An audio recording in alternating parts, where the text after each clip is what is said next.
Un facteur clé qu'il ne faut pas oublier, c'est qu'il faut environ 23 minutes pour que votre cerveau soit focus à 100% sur une tâche.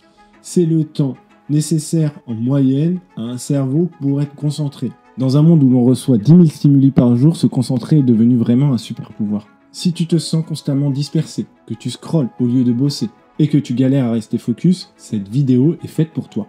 Aujourd'hui, je vais te donner des techniques afin de rester concentré et enfin être productif sans lutter contre toi-même. Allez, c'est parti! Pourquoi on galère tant à se concentrer? Chaque jour, on est bombardé par des milliers de stimuli. Les notifications, les mails, WhatsApp, les réseaux sociaux, les conversations, le bruit ambiant. Notre concentration est constamment sollicitée. Le problème, notre cerveau n'a pas évolué pour gérer autant de tâches en même temps. Le multitâche est un mythe. Au lieu de faire plusieurs choses en parallèle, on switch rapidement d'une tâche à l'autre. Cela fatigue le cerveau et réduit l'efficacité cognitive. Voici quelques explications neuroscientifiques. Est-ce que vous connaissez la dopamine et le système de récompense? La dopamine est un neurotransmetteur clé dans le circuit de récompense. Elle est libérée dans le striatum, une zone du cerveau impliquée dans la motivation et le plaisir.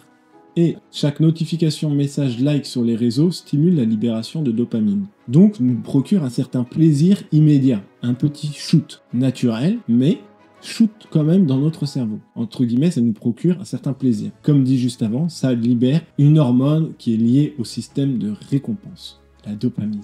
L'effet pervers, on devient accro aux micro-récompenses immédiates au lieu de se concentrer sur des tâches longues et complexes. Le deuxième et dernier point au niveau scientifique, c'est la fatigue cognitive et le cortex préfrontal. Je m'explique, le cortex préfrontal est la zone qui gère la concentration, la prise de décision et le contrôle des pulsions. À chaque fois que l'on change de tâche, le cortex préfrontal doit réallouer ses ressources. Donc, cela consomme énormément d'énergie mentale. La conséquence principale est que l'on s'épuise vite et que notre capacité d'attention diminue au fil de la journée. Voici un exemple concret pour illustrer ces propos scientifiques. Prenons le cas de quelqu'un qu'on pourrait dire drogué aux réseaux sociaux. Imagine que tu travailles sur un rapport important mais que tu reçois une notification Instagram. Tu ouvres l'appli, regardes la notif et tu te retrouves à scroller sur Instagram. Quelques secondes, puis quelques minutes. Résultat, tu as perdu le fil de ta tâche initiale. En plus de cela, ton cerveau a enregistré que petite distraction égale récompense immédiate. Ce qui renforce au niveau neuronal ce type de comportement. On va voir tout de suite comment rééduquer son cerveau afin de développer une concentration plus accrue. Le premier point est la méthode Pomodoro. Comment ça marche? Travaillez par période de 25 minutes avec des pauses de 5 minutes. Ça vous permettra un moment pour travailler intensément et les pauses sont nécessaires pour laisser le cerveau se reposer. Car on ne peut pas être productif tout le temps. Il est nécessaire de s'octroyer des pauses afin de pouvoir être plus concentré après. Dans la méthode Pomodoro, au bout de 4 cycles, faites une pause de 30 minutes. Pourquoi cette méthode est efficace? Parce que vous vous mettez des petits time blocks de 25 minutes avec des pauses, ça évitera la fatigue cognitive parce que vous ne forcez pas la concentration pendant des heures. Et il y a aussi l'effet Zeigarnik, la clôture cognitive qu'on pourrait appeler. Lorsqu'on sait qu'un break arrive, on reste focus plus facilement. Essaye de travailler 25 minutes, puis récompense-toi avec une pause de 5 minutes, mais sans écran. Car là, une pause avec écran réduit fortement ton efficacité à venir. Le deuxième point, le deep work, le travail profond en anglais. Le principe du deep work vient de Cal Newport. C'est le fait de travailler sans distraction pendant une période de 90 minutes minimum.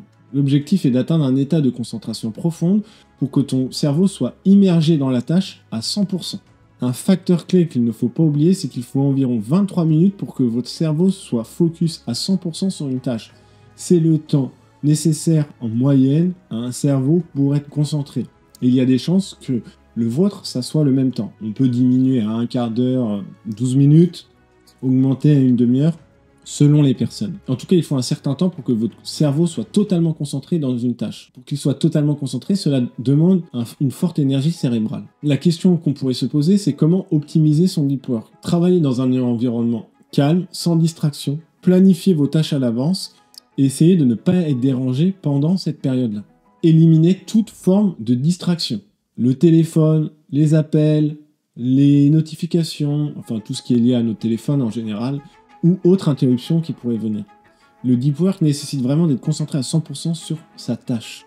La différence entre le deep work et Pomodoro, la méthode Pomodoro est plutôt faite pour des tâches simples, on va dire, et pas très complexe. La méthode Deep Work est plutôt à privilégier pour des tâches complexes et on va dire pour rentrer en profondeur dans un sujet. C'est deux méthodes qui sont totalement complémentaires. Le troisième point sont l'effet des routines matinales. Pourquoi la matinée est clé pour la concentration? Parce que le matin, vous avez un taux élevé de cortisol, ce qui favorise l'attention et la vigilance. Donc, ce qui favorise aussi un travail plus en profondeur. Et une bonne routine matinale structure ta journée et te permet de rester focus tout au long de la journée. Je te donne quelques exemples de pratiques à faire le matin. La méditation, par exemple, des techniques de respiration. N'hésite pas à bien t'hydrater aussi. Si tu veux en savoir plus sur pourquoi et comment créer une routine, n'hésite pas à aller voir la vidéo que je sors la semaine prochaine, mais qui apparaît juste au-dessus. Et ça te permettra de savoir pourquoi et comment créer une routine adéquate. Il faut savoir que les routines, c'est vraiment quelque chose de très important qui te structure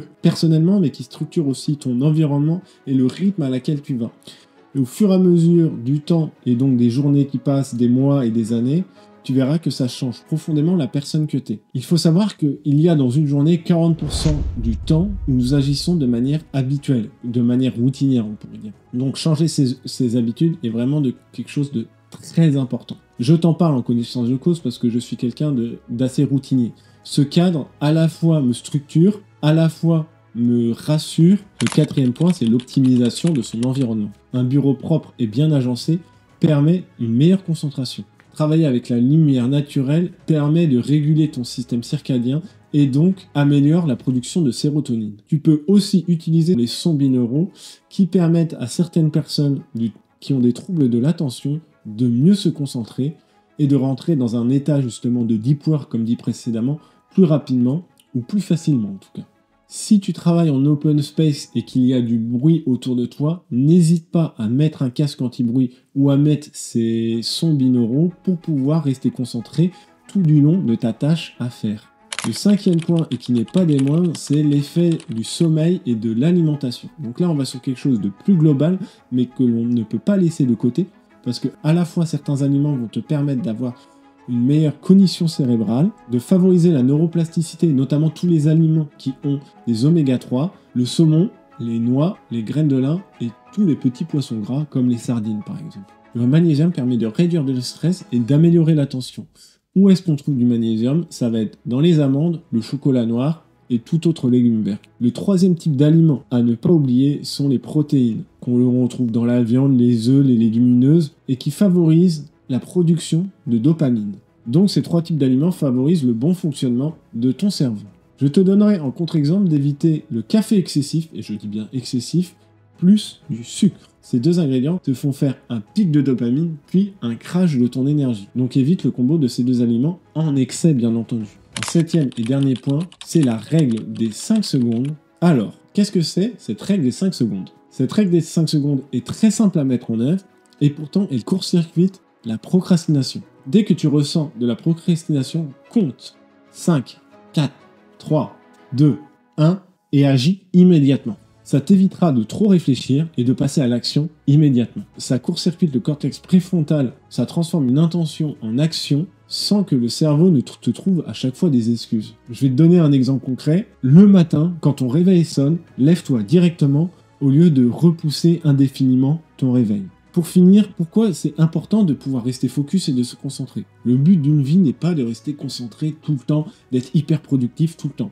Seulement, si on veut avoir des moments où l'on profite avec ses amis, sa famille, ou même pouvoir avoir des temps seuls, il est important de pouvoir rester concentré pendant un court moment, de pouvoir être efficace, entre guillemets, productif, peu importe le mot que vous utilisez, afin de se libérer à côté des temps libres. J'imagine que si vous avez cliqué sur cette vidéo, c'est que vous voulez être très productif. Ne vous enfermez pas non plus que dans de la productivité.